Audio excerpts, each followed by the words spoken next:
Hi friends, we're ready to read chapter 5 in The Mouse and the Motorcycle. This chapter is called Adventure in the Night, and there's a lot that takes place, so I'm going to kind of skip over a little bit of it, maybe summarize just a little bit, so read with me, okay? And if you hang on, if she's still there, by the end of the video, Bella will say hi, okay? Chapter 5, Adventure in the Night. So Ralph masters riding the motorcycle. And the boy says, "Hey, come on out where I can see you." Brrrr! Ralph shot out into the moonlight when he stopped, sitting jauntily on the motorcycle with one foot rested. And he says, "Say, how about letting me take her out in the hallway, just for a spin to see how fast it'll go?"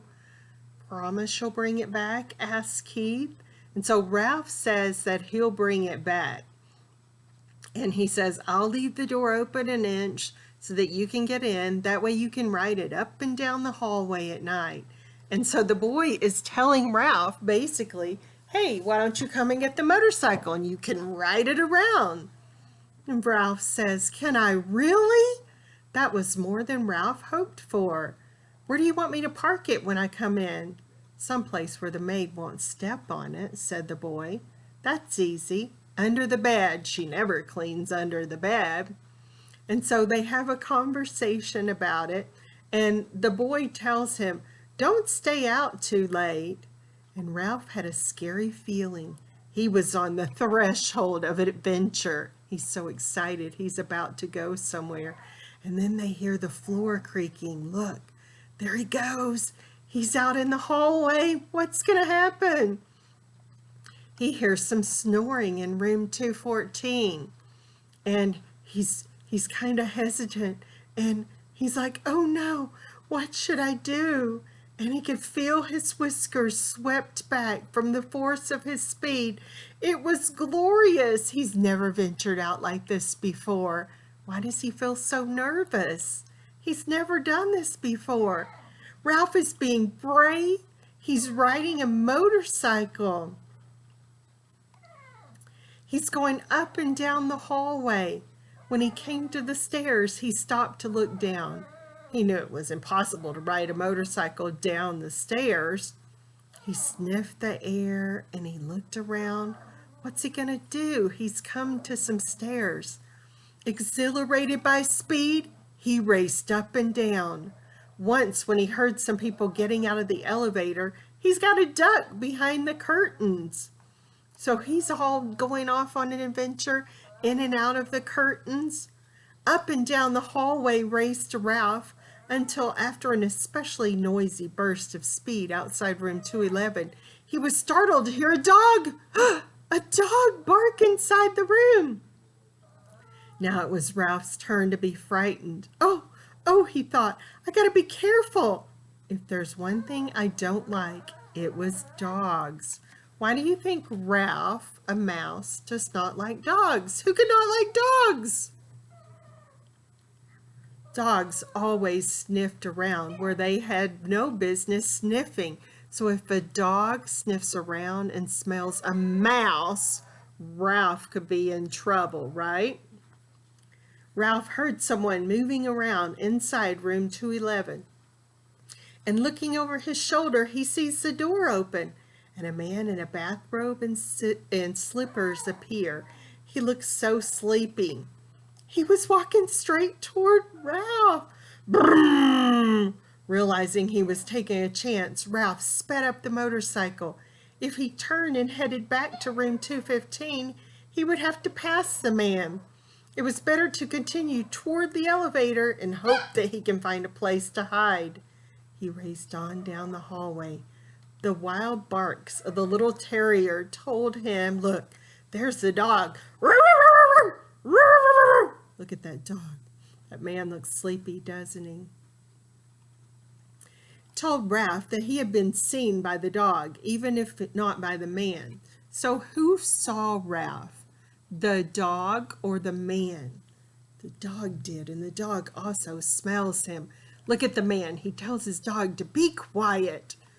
Ralph reached the elevator where he drove around behind the ashtray on a stand beside the door. He stopped and he waited. He's so scared.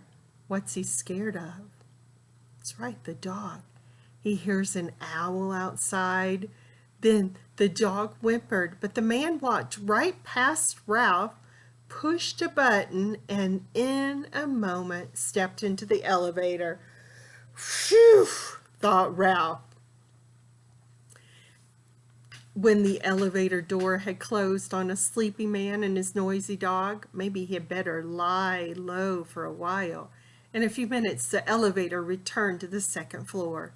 As the man stepped out, the little dog looked over his shoulder and spied Ralph parked behind the ashtray stand.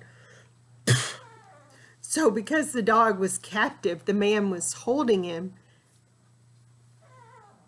and Ralph was free.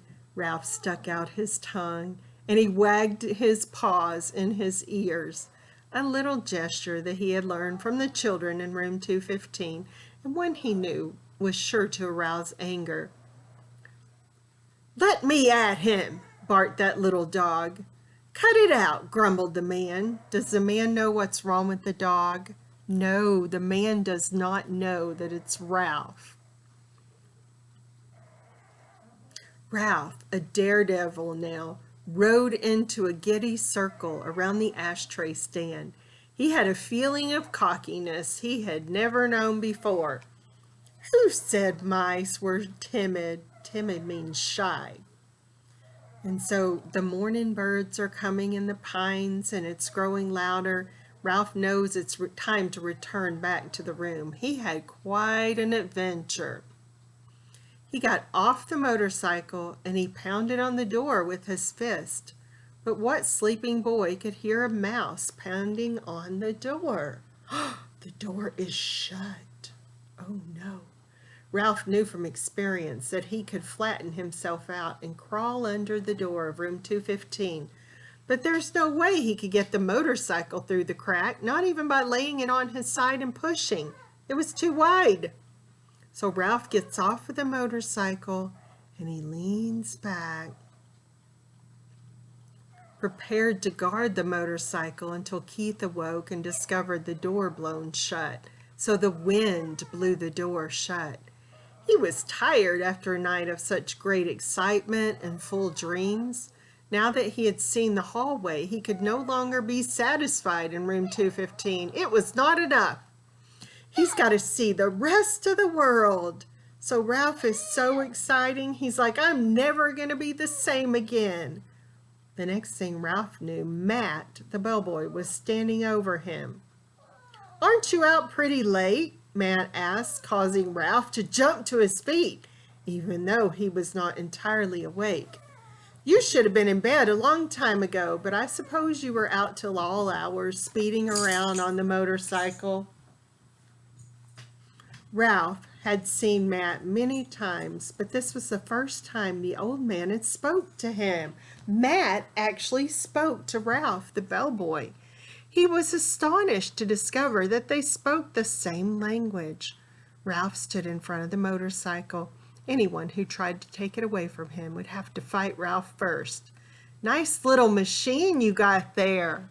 What machine is it? It's a motorcycle. Kind of wish I was young enough to ride one myself. Must be fun speeding along, making all that noise. Ralph realized that Matt was a friend. Say, he began, how about helping a fellow out? Sure, said Matt. What can I do for you? Can you open that door crack? Just enough so I can ride through. I promised the boy I would park his motorcycle under the bed. Good place, said Matt. The maid never cleans there if she can help it. Maids are supposed to clean under the bed, aren't they? Very quietly he turned the knob and he opened the door just enough for Ralph to ride through. Ralph bumped over the edge of the carpet. He swung around the wastebasket and the bedside table and was about to drive under the bed when "Eee!" screamed the boy's mother, who was standing in the doorway. A mouse! Oh no! Ralph put on a burst of speed and shot under the bed. Where? Asked the boy's father, coming in from room 216. Under the bed. I'll look, Mom, said the boy, jumping out of bed. Look at her. She's like, oh no, I see a mouse and it's on a motorcycle. Look at her face. Doesn't she look horrified? And she's been asleep. She's got her curlers in. Keith's face appeared under the lifted edge of the bedspread where Ralph sat trembling on the motorcycle. The boy held out his hand and beckoned. Ralph understood. He dismounted and ran up the boy's arm inside the sleeve of his pajamas until he came to the crook of his elbow. And there he waits. Oh no, he's waiting. It's just my motorcycle, said Keith. Yes, that's it, agreed the mother. The door opened and the mouse rode in. The boy's father began to laugh. You're still dreaming. But I'm positive, insisted the boy's mother. That you saw a mouse on a little red motorcycle? Finished the boy's father and laughed.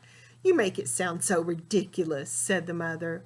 Well, the father snorted and laughed. Well, perhaps I was dreaming, admitted the mother reluctantly. But I know I saw a mouse, I'm positive, and I'm going to report it to management. I knew the minute we moved into this spooky old place that it had mice. Now I've done it, thought Ralph inside the pajama sleeve. Oh no, where's Ralph? He's up into the boy's pajama sleeve so Mom doesn't know it. And she thinks, I'm losing my mind. I thought I saw a mouse. But maybe I'm sleeping. Hang on. I told you I would get Bella, and she walked downstairs. Hang on. I'll be back in just a moment.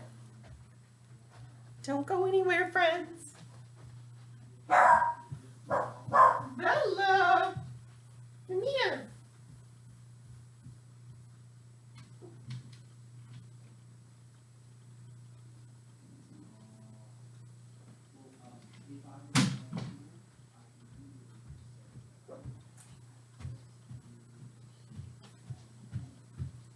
I'm coming.